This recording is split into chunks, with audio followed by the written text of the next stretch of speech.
ಕಲಬುರಗಿನಲ್ಲಿ ಚಿತ್ತಾಪುರದಲ್ಲಿ ಇತ್ತೀಚೆಗೆ ಏನು ನಮ್ಮ ವಿರೋಧ ಪಕ್ಷದ ನಾಯಕರು ಛಲವಾದಿ ನಾರಾಯಣಸ್ವಾಮಿ ಅವ್ರನ್ನ ದಿಗ್ಬಂಧನ ಹಾಕಿ ಅವ್ರ ಮೇಲೆ ಹಲ್ಲೆ ಮಾಡುವಂಥ ಪ್ರಯತ್ನ ಏನು ಕಾಂಗ್ರೆಸ್ ಪುಡಾರಿಗಳು ನಡೆಸಿದ್ದಾರೆ ಅಥವಾ ಪ್ರಿಯಾಂಕಾ ಖರ್ಗೆ ಬೆಂಬಲಿಗರೇನು ನಡೆಸಿದ್ದಾರೆ. ಈ ಗುಂಡಾಗರ್ದಿಯನ್ನು ವಿರೋಧಿಸಿ ಇವರನ್ನು ಪಾಳುಗಾರಿಕೆಯನ್ನು ವಿರೋಧಿಸಿ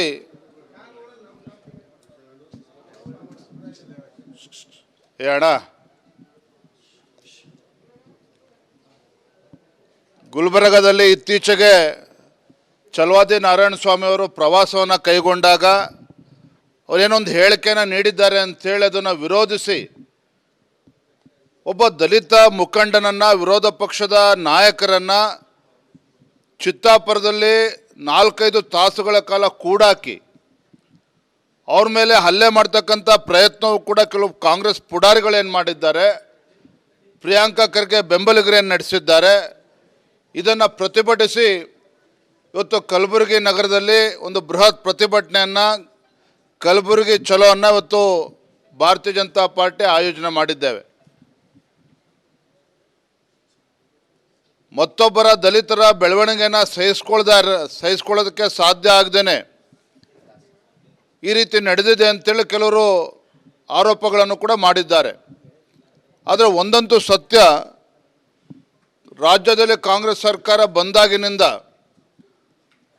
ಗುಲ್ಬರ್ಗ ಜಿಲ್ಲೆಯಲ್ಲಿ ಮತ್ತು ಕಲ್ಯಾಣ ಕರ್ನಾಟಕದಲ್ಲಿ ಯಾವ ರೀತಿ ಆತ್ಮಹತ್ಯೆಗಳು ನಡೀತಾ ಇದ್ದಾವೆ, ಕೊಲೆಗಳು ಯಾವ ರೀತಿ ನಡೀತಾ ಇದೆ, ಮರಳು ದಂಧೆ ಯಾವ ರೀತಿ ನಡೀತಾ ಇದೆ, ಕಾನೂನು ಸುವ್ಯವಸ್ಥೆ ಸಂಪೂರ್ಣವಾಗಿ ಹದಗೆಟ್ಟಿರ್ತಕ್ಕಂಥದ್ದು. ಹಾಗಾಗಿ ಎಲ್ಲ ವಿಚಾರಗಳನ್ನು ಇಟ್ಕೊಂಡು ಇವತ್ತು ಗುಲ್ಬರ್ಗಾದಲ್ಲಿ ಒಂದು ಬೃಹತ್ ಸುಮಾರು 10-15 ಸಾವಿರ ಸಂಖ್ಯೆಯಲ್ಲಿ ನಮ್ಮ ಕಾರ್ಯಕರ್ತರು ಸೇರ್ತಾ ಇದ್ದಾರೆ. ಈ ಪಾಳಗಾರಿಕೆಯನ್ನು ವಿರೋಧಿಸಬೇಕು ಅಂತೇಳಿ ನಾವು ಭಾರತೀಯ ಜನತಾ ಪಾರ್ಟಿ ಪ್ರತಿಭಟನೆ ನಾವು ಮಾಡ್ತಾ ಇದ್ದೇವೆ. ಲಾಸ್ಟ್ ಟೈಮ್ ನೀವು ಕೂಡ ಕಲಬುರಗಿಗೆ ಮರಳು ದಂಧೆ ವೀಕ್ಷಣೆ ಮಾಡಲಿಕ್ಕೆ ಹೋದಂಥ ಸಂದರ್ಭದಲ್ಲಿ ಕೂಡ ತಮಗೂ ವಿರೋಧವನ್ನು ವ್ಯಕ್ತಪಡಿಸಿದ್ರು ಸರ್. ಛಲವಾದಿ ನಾರಾಯಣಸ್ವಾಮಿ ಅವ್ರನ್ನ ಏನಾದರೂ ಟಾರ್ಗೆಟ್ ಮಾಡ್ತಿದ್ದಾರೆ ಸರ್? ಸಿದ್ಧಾರ್ಥಕ ಇದ್ರದ್ದು ಏನು ಜಮೀನ್ದು ಇಶ್ಯೂ ತೆಗೆದಿದ್ದು ಇವೆಲ್ಲದಕ್ಕೂ ಕೂಡ ಕಲಬುರಗಿನಲ್ಲಿ ಇವತ್ತು ಪ್ರತಿಭಟನೆ ಉತ್ತರವನ್ನು ಕೊಡ್ತೇನೆ. ಯಾಕೆ ಈ ರೀತಿ ಕೊಲೆಗಳು ಈ ಭಾಗದಲ್ಲಿ ಆಗ್ತಾ ಇದೆ, ಯಾಕೆ ಕಾನೂನು ಸುವ್ಯವಸ್ಥೆ ಸಂಪೂರ್ಣವಾಗಿ ಹದಗೆಟ್ಟಿದೆ, ಯಾಕೆ ಪೊಲೀಸ್ ಇಲಾಖೆ ಸಂಪೂರ್ಣವಾಗಿ ಒಂದು ಕುಟುಂಬಕ್ಕೆ ಅಡಿಯಾಳಾಗಿ ಯಾವ ರೀತಿ ಕೆಲಸ ಮಾಡ್ತಾ ಇದ್ದಾರೆ, ಇವೆಲ್ಲವನ್ನು ಕೂಡ ಗುಲ್ಬರ್ಗದಲ್ಲಿ ಮಾತನಾಡ್ತೇನೆ. ಈ ಹಿಂದೆ ರಿಪಬ್ಲಿಕ್ ಬಳ್ಳಾರಿ ಅಂತಿದ್ರು ಸರ್, ಇವತ್ತು ರಿಪಬ್ಲಿಕ್ ಚಿತ್ತಾಪುರ ಆಗ್ತಿದೆ, ರಿಪಬ್ಲಿಕ್ ಕಲಬುರಗಿ ಆಗ್ತಿದೆ. ಇದು ಜನಸಾಮಾನ್ಯರು ಇದನ್ನು ಮಾತನಾಡ್ತಾ ಇದ್ದಾರೆ. ಗುಲ್ಬರ್ಗ ಜಿಲ್ಲೆ, ಯಾದಗಿರಿ ಜಿಲ್ಲೆ ಅಥವಾ ಕಲ್ಯಾಣ ಕರ್ನಾಟಕ ಅದೆಲ್ಲವೂ ಕೂಡ ಹಳೇದಾಗಿದೆ. ಒಂದು ರೀತಿ ರಿಪಬ್ಲಿಕ್ ಆಫ್ ಖರ್ಗೆ ಅಂಥೇಳಿ ಆಗಿದೆ ಅಂಥೇಳಿ ಜನಸಾಮಾನ್ಯರು ಮಾತನಾಡ್ತಾ ಇದ್ದಾರೆ. ಅಭಿವೃದ್ಧಿ ಕೆಲಸಗಳು ಆಗ್ತಾ ಇಲ್ಲ. ಇವತ್ತು ಕಲ್ಯಾಣ ಕರ್ನಾಟಕಕ್ಕೆ ವಿಶೇಷ ಸ್ಥಾನಮಾನ ಕೊಟ್ಟಿದ್ದೇವೆ ಅನ್ನುವ ಹೆಗ್ಗಳಿಕೆ ಬಿಟ್ಟರೆ ಈ ಭಾಗದಲ್ಲಿ ಶೈಕ್ಷಣಿಕವಾಗಿ, ಸಾಮಾಜಿಕವಾಗಿ, ಆರ್ಥಿಕವಾಗಿ ಏನೇ ಒಂದು ಅಭಿವೃದ್ಧಿ ಕೆಲಸ ಕಾರ್ಯಗಳು ಏನೂ ಕೂಡ ಆಗ್ತಾ ಇಲ್ಲ. ಶಿಕ್ಷಣ ಕ್ಷೇತ್ರ ಕೂಡ ಒತ್ತನ್ನು ಕೊಡೋದಕ್ಕೆ ಸಾಧ್ಯ ಆಗ್ತಾ ಇಲ್ಲ.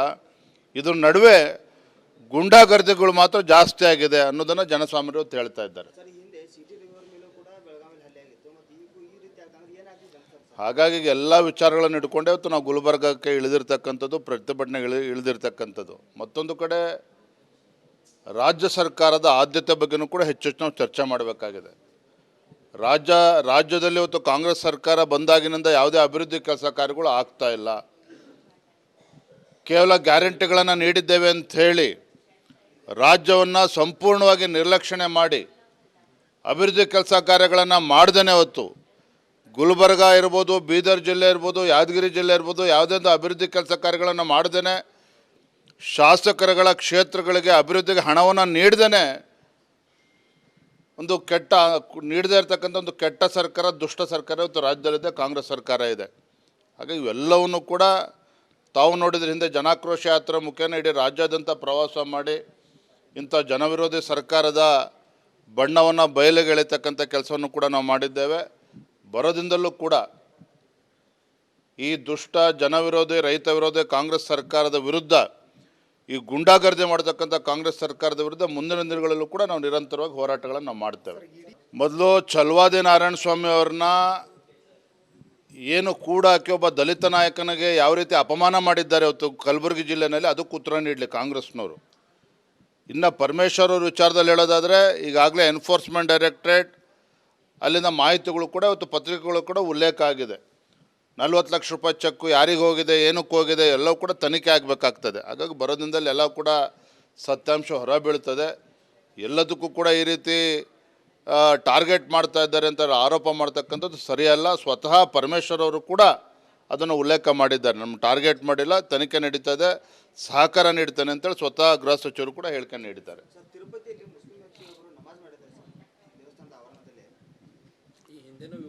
ಇದು ಒಂದು ಕಡೆ ಇರಲಿ. ನೋಡಿ, ರಾಜ್ಯ ಸರ್ಕಾರದ ಆದ್ಯತೆ ಆಗಿದೆಯಪ್ಪ ಅಂತ ಹೇಳಿದ್ರೆ ಮೈಸೂರು ಸ್ಯಾಂಡಲ್ ಸೋಪ್ ಇವತ್ತು ಇದ್ರ ಬಗ್ಗೆ ಸಾಕಷ್ಟು ಚರ್ಚೆ ನಡೀತಾ ಇದೆ. 1916ರಲ್ಲಿ ಅಂದಿನ ಮಹಾರಾಜರು ಈ ಒಂದು ಸಂಸ್ಥೆನ ಹುಟ್ಟಾಕಿರ್ತಕ್ಕಂಥದ್ದು. ಅಂಥ ಮೈಸೂರು ಸ್ಯಾಂಡಲ್ ಸೋಪಿಗೆ ಇವತ್ತು ಬ್ರ್ಯಾಂಡ್ ಅಂಬಾಸಿಡರ್ ಆಗಿ ತಮನ್ನಾ ಭಾಟೆ ಅಂತೇಳಿ ಬಾಲಿವುಡ್ ತಾರೆಯನ್ನೇ ಅವ್ರು ಕರ್ಕೊಂಬರ್ತಾರೆ ಅಂತೇಳಿದ್ರೆ ಈ ಸರ್ಕಾರಕ್ಕೆ ಏನು ಹೇಳಬೇಕಾಗಾದ್ರೆ, ನಾನು ಸಚಿವರ ಹೇಳಿಕೆಯನ್ನು ಕೂಡ ಗಮನಿಸ್ತಾ ಇದ್ದೆ. ತಮನ್ನಾ ಭಾಟೆ ಅವರನ್ನು ಮೈಸೂರು ಸ್ಯಾಂಡಲ್ ಸೋಪ್ಗೆ ಬ್ರ್ಯಾಂಡ್ ಅಂಬಾಸಿಡರ್ ಮಾಡ್ತಕ್ಕಂಥದ್ದು ಅನಿವಾರ್ಯ ಅಂತೇಳಿ ಸಚಿವರು ಹೇಳಿಕೆಯನ್ನು ನೀಡ್ತಾರೆ. ಈ ಅನಿವಾರ್ಯ ಮೈಸೂರು ಸ್ಯಾಂಡಲ್ ಸೋಪ್ ಆ ಕಂಪ್ನಿಗಾಗಿದೆಯೋ ಇನ್ಯಾರಿಗಾಗಿದೆಯೋ ಅಂತೇಳಿ ಇವತ್ತು ರಾಜ್ಯ ಜನ ಪ್ರಶ್ನೆ ಮಾಡ್ತಾ ಇದ್ದಾರೆ. ಮತ್ತೊಂದು ಕಡೆ ಸಚಿವರು ಹೇಳ್ತಾರೆ ಇದ್ರ ಬಗ್ಗೆ ಎಕ್ಸ್ಪರ್ಟ್ಸ್ಗಳು ಒಪಿನಿಯನ್ ಕೊಟ್ಟಿದ್ದಾರೆ, ಹಾಗಾಗಿ ತಮನ್ನಾ ಭಾಟೆಯನ್ನು ಮಾಡಿದ್ದೇವೆ ಅಂತ ಹೇಳ್ತಾರೆ. ಅಂದರೆ ಯಾರು ಇವರು ಎಕ್ಸ್ಪರ್ಟ್ಸ್ಗಳು?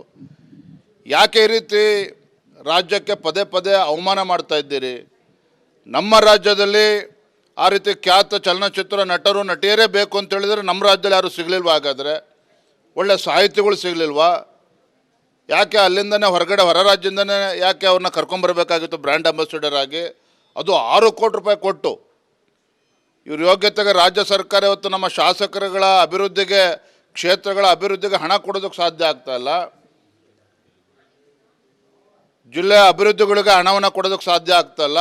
6 ಕೋಟಿ ರೂಪಾಯಿ ಕೊಟ್ಟು ಆ ಪುಣ್ಯ ಅವತ್ತು ತಮನ್ನಾ ಭಾಟೆ ಕರ್ಕೊಂಬರ್ತಾರೆ ಅಂತ ಹೇಳಿದ್ರೆ ಸರ್ಕಾರದ ಆದ್ಯತೆ ಆಗಿದೆ ಅಂತೇಳಿ ನಾವು ಗಮನಿಸಬೇಕು. ಅಂದರೆ ಎಲ್ಲೋ ಒಂದು ಕಡೆ ಕನ್ನಡಿಗರಿಗೆ ಅಪಮಾನ ಮಾಡ್ತಕ್ಕಂಥ ಕೆಲಸ ಕೂಡ ಈ ರಾಜ್ಯ ಸರ್ಕಾರ ಮಾಡ್ತಾ ಇದೆ. ಅಂದರೆ ಹೇಳೋದು ಒಂದು, ಕಾಂಗ್ರೆಸ್ ಅವ್ರ ಸರ್ಕಾರ ನಡ್ಕೊಳ್ಳೋದು ಒಂದು. ಇನ್ನು ಪರಮೇಶ್ವರ್ ಅವ್ರ ವಿಚಾರದಲ್ಲಿ ಹೇಳೋದಾದರೆ ಈಗಾಗಲೇ ಎನ್ಫೋರ್ಸ್ಮೆಂಟ್ ಡೈರೆಕ್ಟ್ರೇಟ್ ಅಲ್ಲಿಂದ ಮಾಹಿತಿಗಳು ಕೂಡ ಇವತ್ತು ಪತ್ರಿಕೆಗಳು ಕೂಡ ಉಲ್ಲೇಖ ಆಗಿದೆ. 40 ಲಕ್ಷ ರೂಪಾಯಿ ಚೆಕ್ಕು ಯಾರಿಗೆ ಹೋಗಿದೆ, ಏನಕ್ಕೆ ಹೋಗಿದೆ ಎಲ್ಲವೂ ಕೂಡ ತನಿಖೆ ಆಗಬೇಕಾಗ್ತದೆ. ಹಾಗಾಗಿ ಬರೋ ದಿನದಲ್ಲಿ ಎಲ್ಲ ಕೂಡ ಸತ್ಯಾಂಶ ಹೊರಬೀಳ್ತದೆ.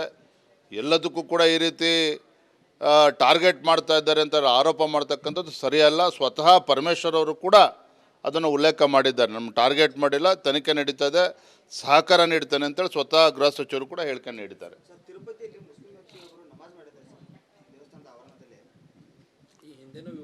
ಇದು ಒಂದು ಕಡೆ ಇರಲಿ. ನೋಡಿ, ರಾಜ್ಯ ಸರ್ಕಾರದ ಆದ್ಯತೆ ಆಗಿದೆಯಪ್ಪ ಅಂತ ಹೇಳಿದ್ರೆ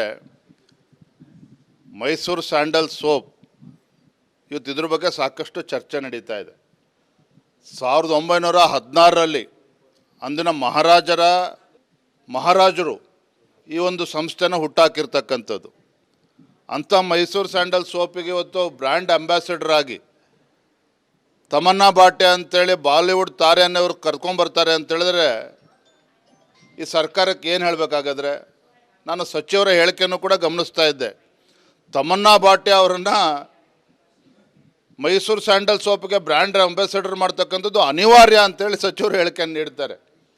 ಈ ಅನಿವಾರ್ಯ ಮೈಸೂರು ಸ್ಯಾಂಡಲ್ ಸೋಪ್ ಆ ಕಂಪ್ನಿಗಾಗಿದೆಯೋ ಇನ್ಯಾರಿಗಾಗಿದೆಯೋ ಅಂತೇಳಿ ಇವತ್ತು ರಾಜ್ಯ ಜನ ಪ್ರಶ್ನೆ ಮಾಡ್ತಾ ಇದ್ದಾರೆ. ಮತ್ತೊಂದು ಕಡೆ ಸಚಿವರು ಹೇಳ್ತಾರೆ ಇದ್ರ ಬಗ್ಗೆ ಎಕ್ಸ್ಪರ್ಟ್ಸ್ಗಳು ಒಪಿನಿಯನ್ ಕೊಟ್ಟಿದ್ದಾರೆ, ಹಾಗಾಗಿ ತಮನ್ನಾ ಭಾಟೆಯನ್ನು ಮಾಡಿದ್ದೇವೆ ಅಂತ ಹೇಳ್ತಾರೆ. ಅಂದರೆ ಯಾರು ಇವರು ಎಕ್ಸ್ಪರ್ಟ್ಸ್ಗಳು? ಯಾಕೆ ಈ ರೀತಿ ರಾಜ್ಯಕ್ಕೆ ಪದೇ ಪದೇ ಅವಮಾನ ಮಾಡ್ತಾ ಇದ್ದೀರಿ?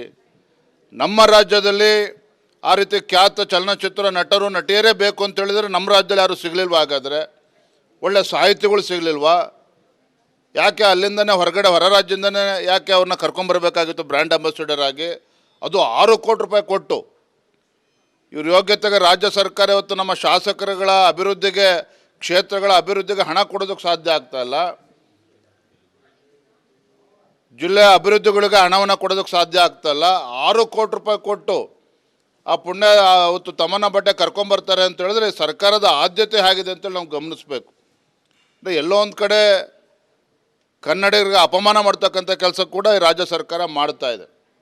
ಅಂದರೆ ಹೇಳೋದು ಒಂದು, ಕಾಂಗ್ರೆಸ್ ಅವ್ರ ಸರ್ಕಾರ ನಡ್ಕೊಳ್ಳೋದು ಒಂದು.